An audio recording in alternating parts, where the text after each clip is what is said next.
मग मला सांग की अगदी जादूचा पहिला प्रयोग कधी केला? म्हणजे अगदी लहानपणापासून शिकलाय की? अच्छा, मी माझा हो, विचारतो ना, हो, पर्सनल मी हो. कधी केला. अगेन मी उत्तर दे असं. तो जेव्हा मी जन्माला आलो होतो तेव्हा डॉक्टर मला शोधत होता. So that's of course again answer जे मी लोकांना द्यायचो. I came up on cruise ship. पण एकदम सुरुवात मी सांगेन तुम्हाला, must be around 5 years old. म्हणजे मी 5 वर्षाचा असताना माझा एक फ्रेंड होता.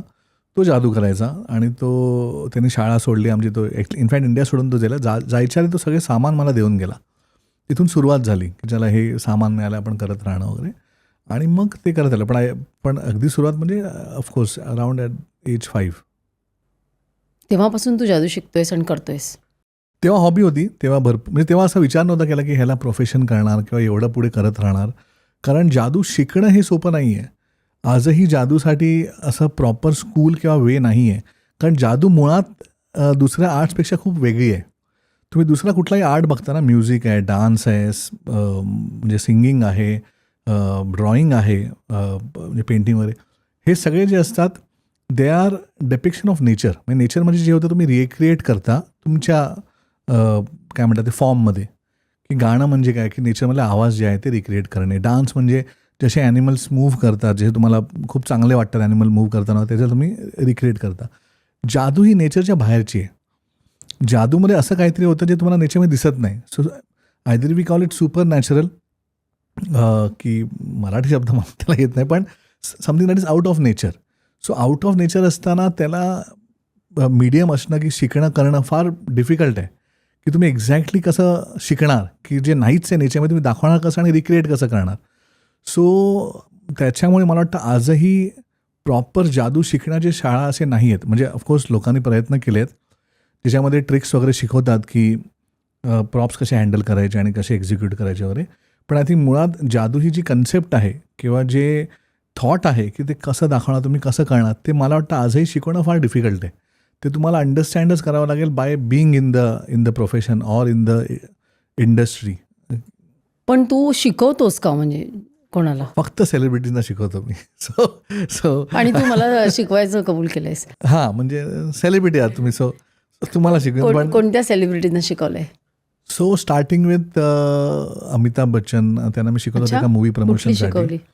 बरेचसे जादू शिकवले होते. सो अमिताभ बच्चनना मी भेटलो होतो. एक मूवी त्यांची आली होती भूतनाथ रिटर्न्स म्हणून. त्याच्या प्रमोशनसाठी असं दाखवायचं होतं की मीडियासमोर ते ॲक्च्युली भूत आहेत, म्हणजे भूतनाथ आहेत बेसिकली.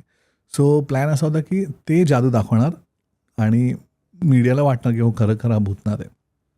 पण जेव्हा मी बच्चन साहेबांना भेटायला गेलो, इट व्हेरी इंटरेस्टिंग की त्यांना भेटायला जेव्हा गेलो तेव्हा ही सेड आय कॅनॉट, म्हणजे त्यांचे काही इश्यूज होते हातात की I cannot move my hands much, सगळं तुला करायचं आहे, मी फक्त स्क्रिप्ट बोलणार. आणि we did it. But he is a brilliant person to work with. म्हणजे हार्ड वर्किंग, लक्षात ठेवलं त्यांनी सगळं आणि प्रॉपर आम्ही एक्झिक्यूट केलं. आणि when we did it everybody actually thought की त्यांनी बच्चन साहेबांनी जादू केली म्हणून. आणि आहे त्याचा व्हिडिओही मला वाटतं again you'll find it on YouTube, कारण ते न्यूज चॅनलमध्ये आलं होतं. So that was one. कुठली होती ती जादू शिकवलीस अमिताभ बच्चनला? कुठली शिकवली? एक मिनिट. तुम्हाला ॲक्च्युली तुमच्याकडे पेपर तुम्ही ठेवले जात नाही इकडे समोर. So I will.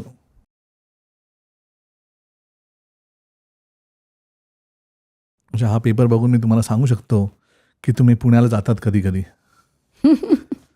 So basically this is exactly what we had done.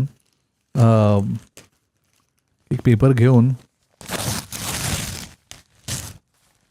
असं तुम्हाला वाटेल की खरं खरं हा पेपर फाडतोय मी, असं वाटतंय ना? हो, म्हणजे काय फाडतोच आहेस ना? आणि दिसत पण असेल फाडताना. हो. आणि ऑफकोर्स ह्या माईक समोर ठेवल्यामुळे तुम्हाला आवाजही येत असेल. आणि समजा मी खरंच खऱ्या पेपरला फाडलं असतं तर किती तुकडे झाले असते? किती तुकडे? खूप, म्हणजे कमीत कमी 25-30 तरी झाले असतील तुकडे आता. 25-30, राईट? हो. पण खरं खरं फाडलं नाही मी, कारण ऑफकोर्स ते तेव्हा भूतनाथचा पेपर होता. पण आता तू फाडतोयस? नाही, फाडला नाही मी. तुम्ही बघाल तर हा खरं खरं पेपर एकच आहे. काही काय हाच तुमचा तो नको. चल, पुण्याचा माझा पेपर. विश्वास नाही बसत. हो सिरियसली? हो. ओ माय गॉड, सॉलिड आहे. सो हां, तर हे त्यांच्यावर केलं तुम्ही बच्चन साहेबांबरोबर. आणि मग त्याच्यानंतर मला अक्षय कुमार आहे, त्यांची एक मूवी होती त्याच्या प्रमोशनसाठी हायर केलं होतं. पण द गुड थिंग वॉज की नंतर अक्षय कुमारनी मला त्यांच्या मुलाला शिकवायला घरी बोलवायचे ते. सो मी 6 महिने त्यांच्या मुलाला शिकवायचो घरी जाऊन आरवला.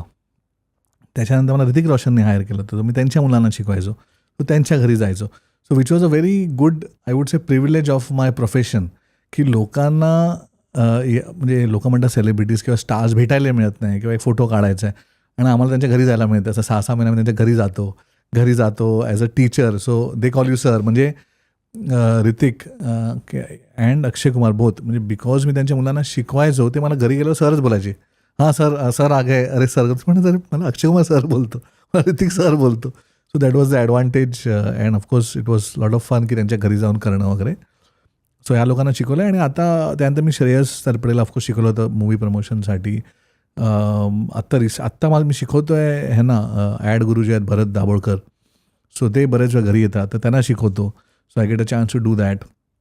आणि असे भरपूर म्हणजे सेलिब्रिटीज आहेत प्लस कन्सल्टिंग म्हणून आय हॅव टॉट. ही क्लिप शेवटपर्यंत बघितल्याबद्दल खूप खूप धन्यवाद. संपूर्ण एपिसोड बघण्यासाठी खाली दिलेल्या लिंकवर क्लिक करा आणि सर्व काही चॅनलला सबस्क्राईब करायला विसरू नका.